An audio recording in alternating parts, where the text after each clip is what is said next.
অবশেষে আজ হাসনাত আব্দুল্লাহ গুলিবিদ্ধ হয়ে মৃত্যুবরণ করেন। অনেক আসামি ঘটনাস্থলে গ্রেপ্তার হয়। দর্শক, হাসনাত আব্দুল্লাহ গুলিবিদ্ধর বিষয়ে জনগণের মধ্যে তুলপার পরিস্থিতি হয়েছে। অনেকে রাজপথে ধ্বংসলীলা করতেছে। বাংলাদেশের রাজনীতিতে লাশের সংযোজন নতুন কিছু নয়। এদিকে আজ হঠাৎ হাসনাত আব্দুল্লাহ তুপের মুখে পড়ে। উসমান হাদির পর ঠার পালা ছিল, এইবার সে টার্গেটের শিকার হয়েছে। এই নিয়ে সারা দেশেই তুলপার পরিস্থিতি, সবার মুখেই কাঁপুনি শুরু হয়েছে। একজন এনসিপির নেতা গুলিবিদ্ধ এবং সে আড়াইশো আছে এবং সে গাজী মেডিকেলের সামনে গুলিবিদ্ধ হয়েছে। কারণ দোষ চাপিয়ে মোহাম্মদ ইউনূস যে কি বড় ভুল করেছেন তা তিনি এবার হাড়ে হাড়ে বুঝতে পারছেন।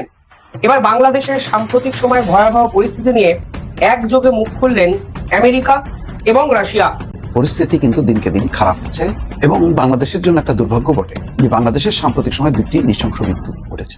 ওসমান হাদি শত ব্যর্থতার মধ্যেও ডক্টর ইউনূস সরকার বিরাট সিদ্ধান্ত নিতে পারছে। ওসমান হাদির হত্যাকারীদের বিষয়ে সরকার মুখ খুলতে ভয় পাচ্ছে, কারণ সরকার সংশ্লিষ্ট এমন কেউ জড়িত যাদের বিরুদ্ধে পদক্ষেপ নেওয়াটা এখন সরকারের জন্য অত্যন্ত কঠিন। শরীফ ওসমান হাদির হত্যাকাণ্ডে নতুন মোড় নিতে শুরু করেছে, যেন একটি একটি করে গিট খুলতে শুরু করেছে এবং এইখানে এমন কিছু মানুষের নাম উঠে আসছে, অলরেডি তারা প্রায় ধরা পড়ার উপক্রম হয়ে গেছে, যারা খুব বড় বড় গলায় কথা বলেছে। হ্যাঁ, উসমান হাদির মামলা নিয়ে এবার অনেকের নাম প্রকাশ হয়েছে, অনেকে গ্রেপ্তার হয়েছে। এইদিকে আজকে নতুন করে হাসনাত আব্দুল্লাহ বিপদের মুখে পড়ে। দর্শক শ্রোতা, উসমান হাদির পর নেক্সট টার্গেট ছিল হাসনাত আব্দুল্লাহ, কিন্তু তার মধ্যে গতকালকে একটা ঘটনা ঘটেছিল, কিন্তু আজকে নতুন আরেকটা ঘটনা ঘটে এবং এইটার তুপের মুখে হাসনাত আব্দুল্লাহ। দর্শক শ্রোতা, আপনারা সম্পূর্ণ ভিডিও দেখবেন। এই মুহূর্তে দেশ যে অস্থিতিশীল হয়েছে, সবাই সবার মতো রাজপথেও নামে এর প্রতিবাদ করে। সম্পূর্ণ ভিডিও দেখবেন। ঢাকার বর্তমান পরিস্থিতি, হাসনাত আব্দুল্লাহর অবস্থা, অন্যদিকে দেশের নেতাকর্মীরা কি বলতেছে, এই সবও দেখতে পারবেন এই একটি ভিডিওতে। একজন এনসিপির নেতা গুলিবিদ্ধ এবং সে আড়াইশো আছে এবং সে গাজী মেডিকেলের সামনে গুলিবিদ্ধ হয়েছে। বউ আমার কাঁদিয়ে দিচ্ছে, কি হয়েছে আপনার ছেলে তাড়াতাড়ি নামেন।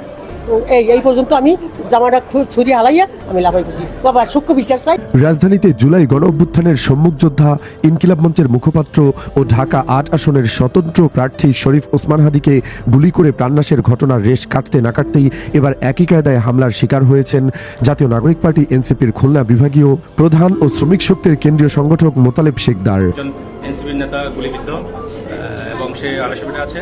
খুলনার সোনাডাঙ্গা এলাকায় প্রকাশ্যে তার মাথায় গুলি করা হয়। এই ঘটনায় আনুমানিক মাস্টারমাইন্ড হিসেবে সন্দিগ্ধ তনিমা ওরফে তন্নি নামে এক নারীকে সিনেমেটিক কায়দায় গ্রেফতার করেছে ডিবি পুলিশ।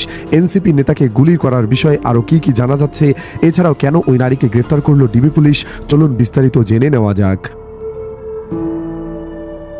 খুলনার জাতীয় নাগরিক পার্টির এনসিপির শ্রমিক সংগঠন জাতীয় শ্রমিক শক্তির কেন্দ্রীয় সংগঠক ও খুলনা বিভাগীয় আহ্বায়ক মোহাম্মদ মোতালেব শেখদারকে সোনাডাঙ্গার একটি ভাড়া বাসার ভেতরে গুলি করা হয় বলে জানিয়েছে পুলিশ। প্রথমে ধারণা করা হচ্ছিল রাজনৈতিক বিরোধের জেরে তাকে গুলি করা হয়েছে, কিন্তু পরে জানা যায় অনৈতিক কার্যকলাপে লিপ্ত ছিলেন এই এনসিপি নেতা। সেখানে কোনো একটি বিষয় নিয়ে নিজেদের মধ্যে দ্বন্দ্বের জেরে এই ঘটনা ঘটে। অভ্যন্তরীণ বিরোধে সোমবার বেলা 11টার দিকে মুক্তা হাউস নামের একটি বাসার নিচতলায় ঘটনাটি ঘটে।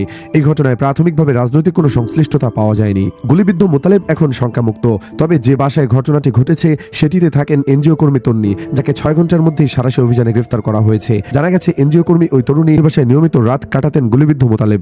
এই বাসায় নিয়মিত মদের আসর সহ বিভিন্ন অসামাজিক কার্যকলাপ হতো। এনজিও কর্মী তরুণী পেশায় যৌনকর্মী কিনা সেটাও খতিয়ে দেখা হচ্ছে। ঘটনাস্থলের পাশের একটি ফার্মেসি থেকে পাওয়া ভিডিও ফুটেজ বিশ্লেষণ করে ওই বাসার মালিক ও আশপাশের লোকজনের সঙ্গে কথা বলে পুলিশ জানায় মোতালেব শেখদারের মাথায় গুলি করা হয় মুক্তা হাউসের নিচতলায়। ওই বাসার ফ্ল্যাটটি গত 1 নভেম্বর ভাড়া নেন তন্নি। তিনি এক তরুণকে স্বামীর ভুয়া পরিচয়ে বাসা ভাড়া নিয়েছিলেন, তবে সেখানে নানান পুরুষের যাতায়াত ছিল। গতকাল রাতভর বাসায় মদ পান সহ আড্ডা চলেছে। সোমবার সকালে গুলিবিদ্ধ হয়ে মোতালেব হাসপাতালে ভর্তি হওয়ার পর ওই বাসায় যায় পুলিশ। তখন বাসায় মাদক ও নারীর ব্যবহৃত জিনিসপত্র পাওয়া যায়। গত 1.5 মাসে মাঝে মাঝে সেখানে যাতায়াত করতেন মোতালেব। ঘটনার পরপর ওই তরুণী আত্মগোপন করেন। যে কক্ষে গুলির ঘটনা ঘটেছে সেখানে তল্লাশি করে পাওয়া যায় মদের 6টি খালি বোতল, বিভিন্ন ধরনের মাদক সেবনের সামগ্রী, ইয়াবা সেবনের সরঞ্জাম এবং কন্ডোম সহ অনৈতিক কার্যকলাপের আলামত। এছাড়া উদ্ধার হয়েছে একটি গুলির খোসা। পুলিশের ধারণা ওই বাসায় মাদক সেবন কিংবা অভ্যন্তরীণ বিরোধের জেরে গুলির ঘটনাটি ঘটেছে। পরে আহত অবস্থায় মোতালেবকে খুলনা মেডিকেল কলেজ হাসপাতালে নেওয়া হয়েছে, তবে তার মাথায় গুলি ঢোকেনি। তিনি এখন আশঙ্কামুক্ত। বর্তমানে খুলনা মেডিকেল কলেজ হাসপাতালের সার্জারি বিভাগে চিকিৎসাধীন। তার সিটি স্ক্যান রিপোর্ট স্বাভাবিক এসেছে। খুলনা মেট্রোপলিটন পুলিশের উপ পুলিশ কমিশনার মোহাম্মদ তাজুল ইসলাম বলেন, দুপুরে পুলিশের কাছে খবর আসে এনসিপির একজন গুলিবিদ্ধ হন। তিনি খুলনা মেডিকেল কলেজ হাসপাতালে আছেন। গাজী মেডিকেল কলেজের পাশের রাস্তায় গুলিবিদ্ধ হয়েছেন বলে আমাদের জানানো হয়। ভুক্তভোগীর কাছে পুলিশের দল পাঠানো হয়। গাজী মেডিকেল কলেজের পাশের একটি ফার্মেসি থেকে ভিডিও ফুটেজ পাওয়া যায়। এই ভিডিও ফুটেজে দেখা যায় রবিবার রাতে ভুক্তভোগী এবং তার সঙ্গে আরো দুজন পুরুষ একটি গাড়িতে করে আসেন। মাত্র আদিবাসী জনজাতি খাইছি, মানুষ দেখলে কি কইব?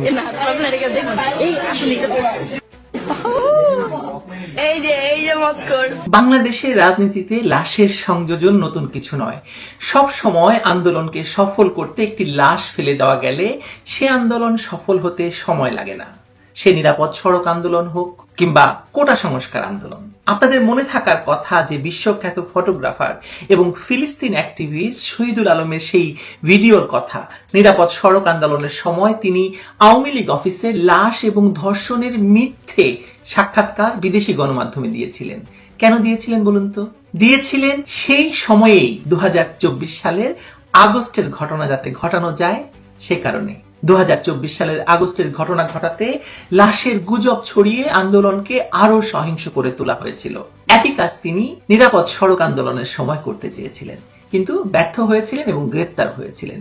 কিন্তু 2024-এর আন্দোলনে আবু সাইদ এবং মুগ্ধকে লাশ হিসেবে যুক্ত করেও আন্দোলনকারীরা থামেনি। লাশের সংখ্যা তারা হাজারেরও উপরে নিয়ে গিয়েছিল। যদিও দোষ গেছে আওয়ামী লীগের ঘাড়ে, কিন্তু লাশ পড়া তো থামেনি। বিগত 17 মাসে আওয়ামী লীগের নেতাকর্মীদের কত সংখ্যক লাশ দেশের নদী নালা খাল বিলে ভেসেছে কেউ কি হিসেব রেখেছেন? জানেন না। কিন্তু আপনারা জানেন একজন হাদির লাশের মূল্য রাষ্ট্রকে কিভাবে দিতে হচ্ছে। 17 মাসের ব্যর্থতা ঢাকতে একজন হাদির লাশের দরকার ছিল। আসুন আজকে দেশের ভেতর চলা লাশের রাজনীতির সুলুক সন্ধান করা যাক একটু। বাংলাদেশে ক্ষমতা বদলায় ভোটে নয়, যুক্তিতে নয়। ক্ষমতা বদলায় দেশের লাশের রাজনীতির ভেতর দিয়ে। কার লাশকে জাতীয় ট্র্যাজেডি বানানো হবে, কার লাশকে অপরাধের পরিণতি বলে চাপা দেওয়া হবে, কার লাশ ক্ষমতায় যেতে কিংবা ক্ষমতায় থাকতে ব্যবহার হবে, আর কে বা কাদের লাশের কোনো রাজনৈতিক গুরুত্ব থাকবে না, সেই হিসেবটা আমাদের বোঝা দরকার।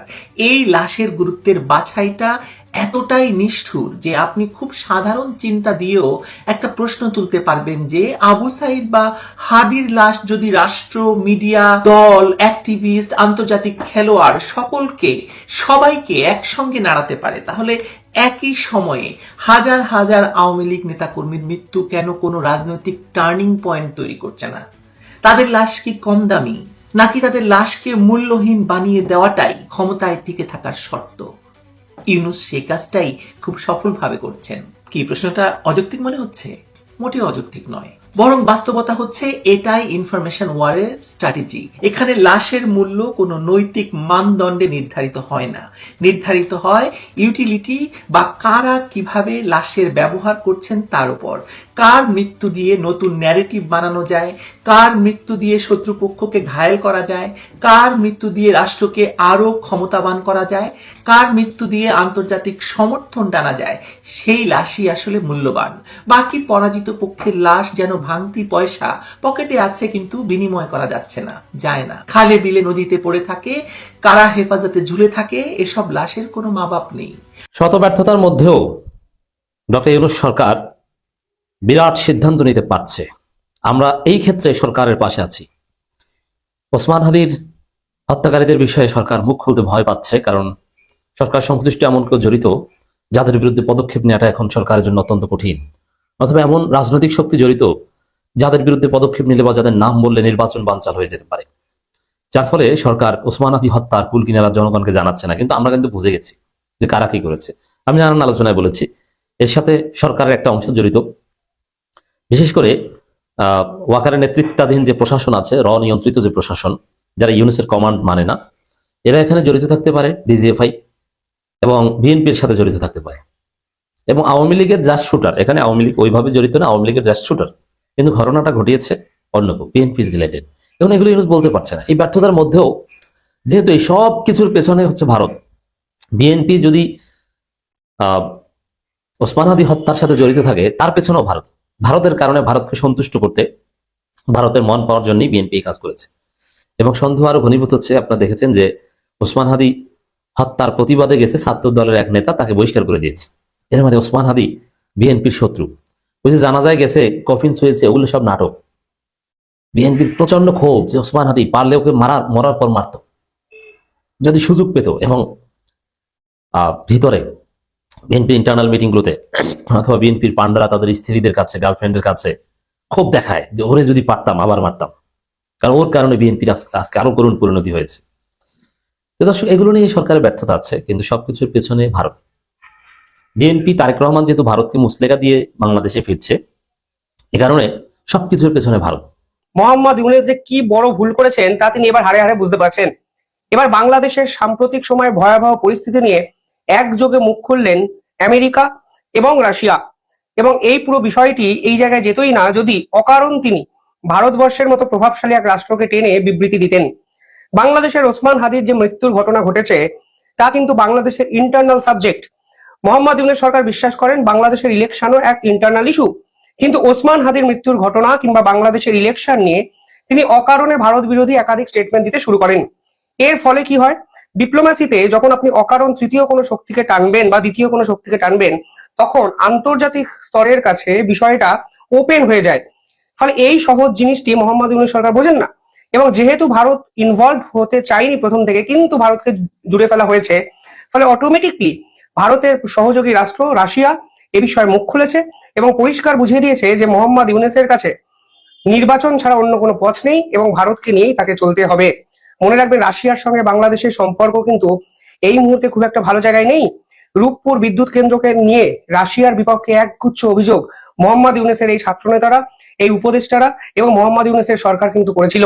তারা সরাসরি বলেছিল যে রূপপুর বিদ্যুৎ কেন্দ্রে রাশিয়ার সঙ্গে যে চুক্তি বাংলাদেশের শেখ হাসিনা সরকারের হয়েছিল তা দুর্নীতিগ্রস্ত একটি চুক্তি। অর্থাৎ চলে বলে কৌশলে আদানি হোক, রাশিয়া হোক কিংবা অন্য কোনো সহযোগী পার্টনার হোক, যে চুক্তি শেখ হাসিনা করেছেন সব চুক্তিকে দুর্নীতিগ্রস্ত বলে দিয়েছিলেন এই মোহাম্মদ ইউনূস সরকার। ফলে সে সময় রাশিয়া কিন্তু মোহাম্মদ ইউনূসকে কড়া ভাষায় জবাব দিয়ে বলেছিলেন প্রমাণ করুন দুর্নীতি হয়েছে। কোনো অবস্থাতেই দুর্নীতি হয়নি। এবং মনে রাখবেন, এই রূপপুর বিদ্যুৎ কেন্দ্র শুধুমাত্র রাশিয়া যে স্টেক হোল্ডার তা নয়, ভারতও কিন্তু এর সহযোগী একটি পার্টনার। ফলে সব মিলিয়ে ভারতের দিকে আঙুল তোলা মানে আসলে আপনি আন্তর্জাতিক মঞ্চে আরো অনেকগুলো রাষ্ট্রকে যে ইনভাইট করছেন তা কিন্তু বুঝতে পারলেন না। কিন্তু এখন দেখুন, বাংলাদেশের ইলেকশন নিয়ে মার্কিন রাষ্ট্রদূত, রাশিয়ান রাষ্ট্রদূত, ভারত একযোগে কমেন্ট করতে শুরু করেছে। ফলে মোহাম্মদ ইউনূসের আন্তর্জাতিক স্তরের খেলাটা কিন্তু শেষ হয়ে গেছে। বলা ভালো, ভারত কালকেই শেষ করে দিয়েছে তার জোরালো স্টেটমেন্ট দিয়ে। মার্কিন রাষ্ট্রদূত কি বলেছেন, কেন চারিদিকে এত হইচই হচ্ছে? দেখুন, মার্কিন রাষ্ট্রদূত যা বলেছেন তা আসলে মোহাম্মদ ইউনূসের বিদায় ঘন্টাটা বাজিয়ে দিয়েছে। তিনি পরিষ্কার বলেছেন যে আপনি প্রতিবেশী তো বদলাতে পারবেন না। ফলে আপনি যখন প্রতিবেশী বদলাতে পারবেন না, তাহলে প্রতিবেশীর সাথে সম্পর্ক খারাপ করছেন কেন? পরিষ্কারভাবে মোহাম্মদ ইউনূসের বাংলাদেশকে তিনি কাঠগড়ায় তুলেছেন এবং ওসমান হাদির মৃত্যুতে কেন ভারতকে অকারণ দোষারোপ করা হয়েছে সেই প্রশ্নও কিন্তু তিনি প্রত্যক্ষ এবং পরোক্ষভাবে সর্বসমক্ষে তুলে দিয়েছেন। আমি কোট আনকোট মার্কিন রাষ্ট্রদূত আলেকজান্ডার খোজিন কালকে কি বলেছেন বাংলাদেশে আমি একটু আপনাদেরকে বলছি, তাহলেই বুঝবেন কিভাবে পুতিন এই মুহূর্তে দাঁড়িয়ে ভারতের পাশে ফের একবার এসে দাঁড়ালেন। পরিষ্কারভাবে তিনি বলেছেন যে রাশিয়া এর আগে কখনো কোনো দ্বিপাক্ষিক সম্পর্ক নিয়ে কমেন্ট করেনি। এটা একদম ঠিক একটি স্টেটমেন্ট। রাশিয়া কখনো কোনো দুই রাষ্ট্রের মধ্যে ঢোকেনি। ইতিহাস যদি দেখেন, শরীফ ওসমান হাদির হত্যাকাণ্ডে নতুন মোড় নিতে শুরু করেছে, যেন একটি একটি করে গিট খুলতে শুরু করেছে। এবং এইখানে এমন কিছু মানুষের নাম উঠে আসছে, অলরেডি তারা প্রায় ধরা পড়ার উপক্রম হয়ে গেছে, যারা খুব বড় বড় গলায় কথা বলেছে, প্রচুর পোস্ট দিয়েছে ওই দিন, অমুক জায়গায় তমুক জায়গায়, এখন অমুক জায়গায় তখন অমুক জায়গায়, এই সেলফি অমুক জায়গা থেকে তুলেছে, সেই সেলফি তমুক জায়গা থেকে তুলেছে। এই যে কথাগুলো বলেছে, এই কথাগুলো বলে বলে আইন শৃঙ্খলা রক্ষাকারী বাহিনীকে, এই বাংলাদেশের পুরো জনসমগ্রকে একটা ধোঁয়াশার মধ্যে ফেলে দিয়েছে। এবং সবাই কিং কর্তব্য বিমূঢ় হয়ে গিয়েছিল যে আমরা এখন কি করব, কেউ বুঝতে পারছিল না যে কি করা উচিত এখন এই মতো অবস্থায় আমাদের। কিন্তু সময় যত যাচ্ছে তত মনে হচ্ছে একেবারে নকিং এট দ্য ডোর, একেবারে নাকের ডোগায় চলে এসেছে। খুনি জঙ্গি ফয়সাল সে এই বাংলাদেশের ভিতরেই আছে। বাইরে সে যেতে পারে নাই, কোনো জায়গায় যায় নাই। এমনকি সরকারের পক্ষ থেকে পরিষ্কার করে জানিয়ে দেওয়া হয়েছে যে ওসমান হাদির হত্যাকারী দাউদ খান ওরফে ফয়সাল সে যেন দেশ ত্যাগ করতে না পারে, দেশ ত্যাগ করতে তার উপরে নিষেধাজ্ঞা দেওয়া হয়েছে। দর্শক আপনারা তো দেখলেন এখানে কি কথা হচ্ছে, অনেকে কিন্তু অনেক কথা বলতেছে, অনেকে আলোচনা করতেছে, অনেকে সমালোচনা করতেছে দেশের বিভিন্ন অবস্থা এবং পরিস্থিতি নিয়ে। বিশেষ করে এখানে দেশের রাজনৈতিক প্রেক্ষাপট নিয়ে কথা হয়, আরও অনেক বিষয় নিয়ে কথা হয়। গাইজ এই বিষয়গুলো দেখে, এখানে যে আপনাদেরকে বিভিন্ন বক্তব্যগুলো দেখিয়েছি, এইগুলো দেখে আপনাদের কি মনে হচ্ছে এবং দেশের বর্তমান রাজনৈতিক প্রেক্ষাপট নিয়ে আপনার মন্তব্য কি? অবশ্যই আপনারা আপনার মন্তব্যটা আমাদের কমেন্ট বক্সে লিখে যাবেন। আর হ্যাঁ, তখন আপনাদেরকে আমরা যা কিছু দেখিয়েছি সব কিছু আমরা সোশ্যাল মিডিয়া থেকে সংগ্রহ করেছি। এখানে আমাদের নিজস্ব কোনো মন্তব্য নেই বা আমাদের নিজস্ব কোনো সিদ্ধান্ত নেই। সর্বশেষ আপনাদের কাছে আমাদের একটি রিকোয়েস্ট থাকবে, আপনারা আমাদের চ্যানেলে নতুন দর্শক হয়ে থাকলে চ্যানেলটি সাবস্ক্রাইব করবেন এবং পাশে থাকা বেল বাটনটি বাজাবেন যাতে করে নেক্সট ভিডিওটা সবার আগে আপনাদের কাছে পৌঁছে যায়। ধন্যবাদ।